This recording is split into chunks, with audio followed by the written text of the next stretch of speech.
Hello guys, ഇന്നിപ്പോൾ ഞാൻ കുറച്ച് ലേറ്റ് ആയിട്ടാണ് കേട്ടോ കിച്ചണിൽ കയറിയിട്ടുള്ളത്. കാരണം ഇന്ന് നമുക്ക് നോമ്പ് തുറക്കാൻ കുറച്ച് ഈസി പീസി ഐറ്റംസ് മാത്രമേ ഉള്ളൂ റെഡിയാക്കി എടുക്കാൻ വേണ്ടിയിട്ട്.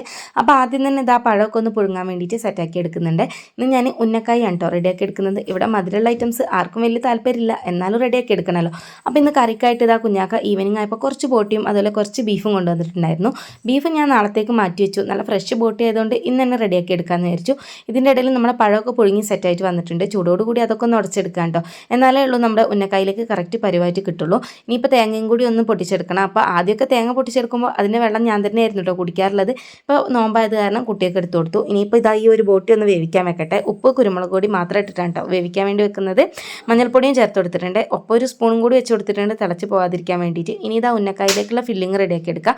നെയ്യിലേക്ക് അണ്ടിപ്പരിപ്പും മുന്തിരിയിട്ട് വഴറ്റിയിട്ട് തേങ്ങയും പഞ്ചസാരയും ചേർത്ത് നല്ലോണം ഒന്ന് മുരിച്ചെടുത്താൽ നമ്മുടെ ഫില്ലിങ് റെഡി ആയിട്ടോ. പിന്നെ ഇതാ ഒപ്പം തന്നെ ഞാൻ വത്തക്ക ജ്യൂസും കൂടെ റെഡിയാക്കി എടുക്കുന്നുണ്ട്. ആരോ ഒന്ന് കമൻറ്റ് ഇട്ടിട്ടുണ്ടായിരുന്നു എന്നും ഈ ഒരു ജ്യൂസ് തന്നെയാണോ എന്ന്. നമ്മുടെ ഇവിടെ എല്ലാവർക്കും അതാണ് കേട്ടോ താല്പര്യം. അതുകൊണ്ടാണ് ഡെയിലി നമ്മൾ ഈ ഒരു ജ്യൂസ് തന്നെ റെഡിയാക്കി എടുക്കുന്നത്.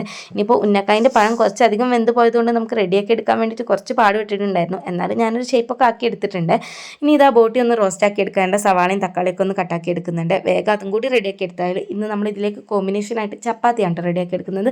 നോമ്പിന് പൊതുവേ അങ്ങനെ ആരും ചപ്പാത്തി റെഡിയാക്കി എടുക്കാറില്ല എന്നാണ് എൻ്റെ ഒരു അറിവ്. പക്ഷേ നമുക്കിതിലേക്ക് കോമ്പിനേഷനായിട്ട് വരുന്നത് ചപ്പാത്തി ആയത് കാരണമാണ് ഇന്ന് ചപ്പാത്തിനെ റെഡിയാക്കി എടുക്കുന്നത്. ഇതിൻ്റെ ഇടയിൽ ഞാൻ അതൊക്കെ ഒന്ന് പരത്തി സെറ്റാക്കി വെച്ചിട്ടുണ്ടായിരുന്നു. ഇനി ചൂടോടുകൂടി കാസറോളിലിട്ട് അടച്ചു വെക്കാനും കൂടെ ഉള്ളൂ കേട്ടോ. ലാസ്റ്റായിട്ട് ചെയ്യുന്ന പരിപാടിയാണ് ഈ ഒരു സ്നാക്ക് പൊരിക്കുന്ന പരിപാടി. ജ്യൂസ് ആണെങ്കിൽ നമുക്ക് നല്ല തണുത്തിട്ട് വേണം, സ്നാക്ക് ആണെങ്കിൽ അത്യാവശ്യം ഒരു ചൂടിലും വേണം കേട്ടോ. അതുകൊണ്ടാണ് എന്നും ഈ ഒരു പരിപാടി ലാസ്റ്റ് ചെയ്യുന്നത്. അങ്ങനെ ഇന്നത്തെ നോമ്പ് തുറക്കുള്ള ഐറ്റംസ് ഒക്കെ സെറ്റ് ആയിട്ടുണ്ട്. അപ്പോൾ വീഡിയോ ഇഷ്ടപ്പെട്ടാൽ ലൈക്ക് ചെയ്യാൻ ആരും മറക്കരുത്.